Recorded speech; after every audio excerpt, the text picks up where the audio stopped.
Verb tenses in English. Lesson 2.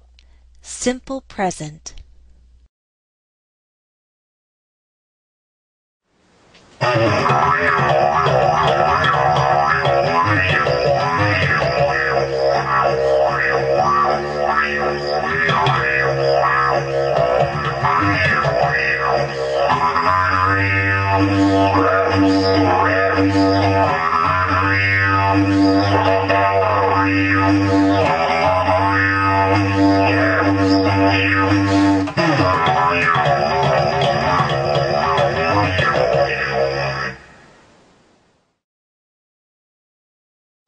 You just heard Eric, my friend and neighbor, play an unusual instrument.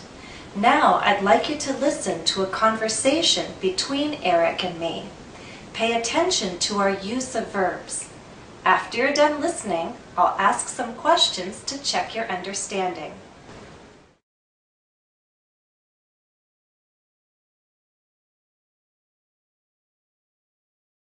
So Eric, thank you for inviting me to your workshop. And I have to ask, what is this? What is it called? This is the new. It is a chromatic didgeridoo that I invented. A chromatic didgeridoo. What does that mean? It means it's a cross between a didgeridoo and a saxophone. I know what a saxophone is. I'm not sure I know what a didgeridoo is. A didgeridoo is an instrument from Australia that's made out of a hollowed out tree. A hollowed out tree. This is a traditional didgeridoo. This is a traditional didgeridoo. Okay, but then how is your didgeridoo different from the traditional didgeridoo? I mean, I see differences, but what's the difference in sound? How does it sound different? This instrument has just one note, and I can play it for you. One fundamental note. Okay.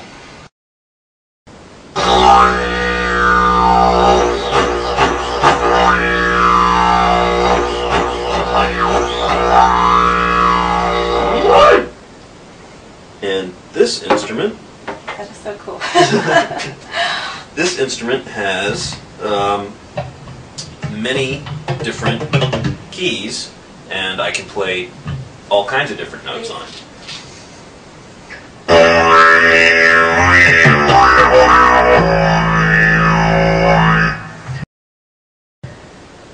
That is way cooler. Well, thank you.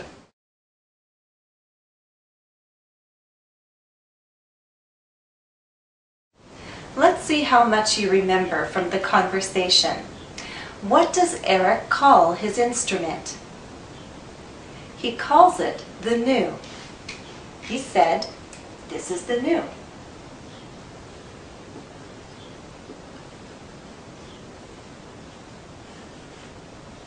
Okay.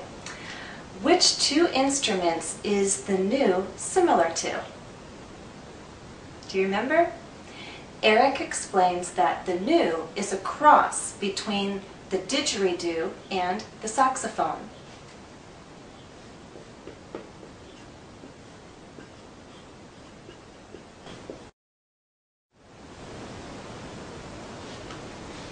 Okay, next question. Where does the didgeridoo come from? Which country? A traditional didgeridoo comes from Australia.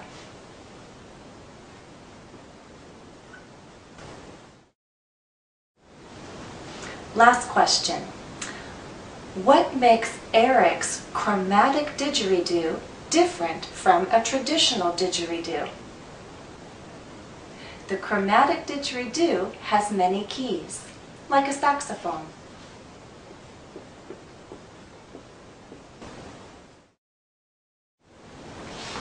So let's talk about the verbs. Is, comes, has. These are all examples of the simple present. Why do we use the simple present in these sentences? This is the new. It's a cross between the didgeridoo and the saxophone. It comes from Australia. It has many keys. These are all facts. And stating present facts or general truths is one of the most common reasons for using the simple present. Let's talk about other reasons. Now look at these two examples. I see Eric and his family very often. I'm very comfortable when I talk to Eric. The purpose of these statements isn't really to state a fact or express a general truth. Here, I'm explaining an activity that happens very often. I see Eric and his family very often. So we use the simple present to talk about repeated activities, repeated events. It could be habits or just things that occur often. In the second example, I'm very comfortable. How do I feel? Comfortable. I'm using the simple present to talk about a feeling, a state, a condition. When do I have this feeling? When I talk to Eric. I'm using the simple present to refer to the activity of talking in general. So when I talk to him, and when I've talked to him in the past, and probably when I will talk to him in the future, there's this feeling of comfort. I'm comfortable. So for a general reference to an activity that occurred in the past, occurs still now, and will occur in the future, we can use the simple present. And we'll use the simple present for states, present conditions. And we could also say for usual states, usual conditions.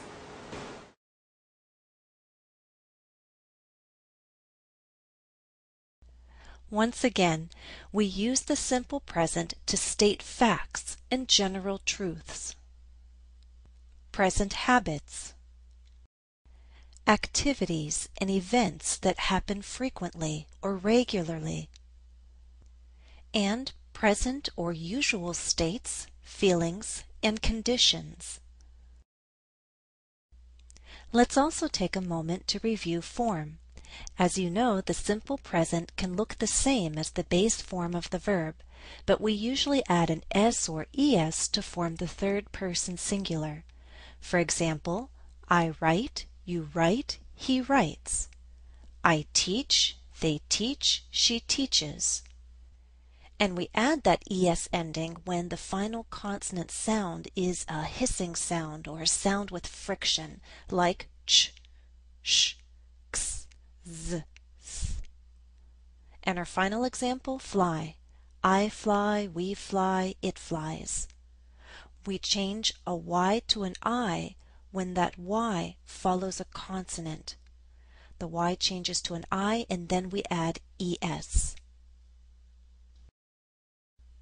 Some verbs have irregular forms. They must be learned. Let's review the present forms of be, do, and have. I am, you are, she, he is, we are, they are. I do, you do, she, he does, we do, they do.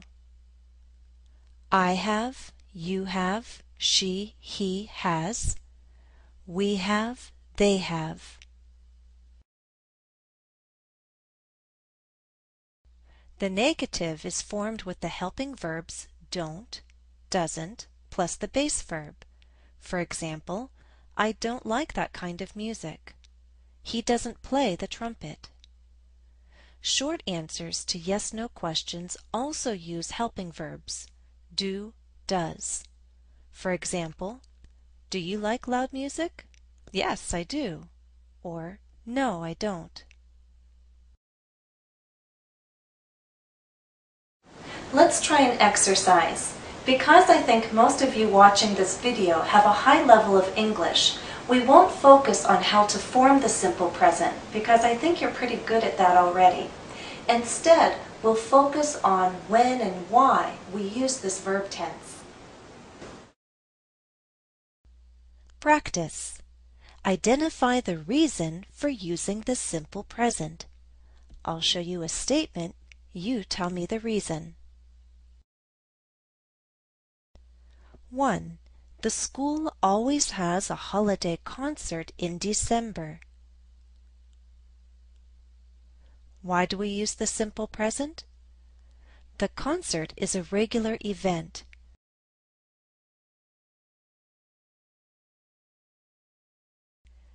2. A piano has 88 keys. Why do we use the simple present? Because this is a fact. 3. Lucas is happiest when he plays the guitar. What are the reasons for using the simple present here? Well, Lucas is happiest. That expresses a feeling, a state. When he plays the guitar, that refers to an activity that happens frequently or regularly.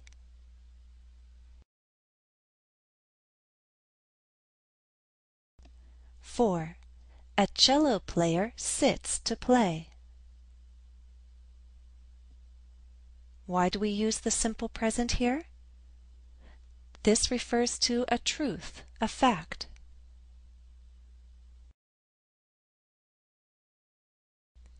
5. Gwen wears the same necklace at every performance for good luck. Why do we use the simple present here? We're talking about her habit.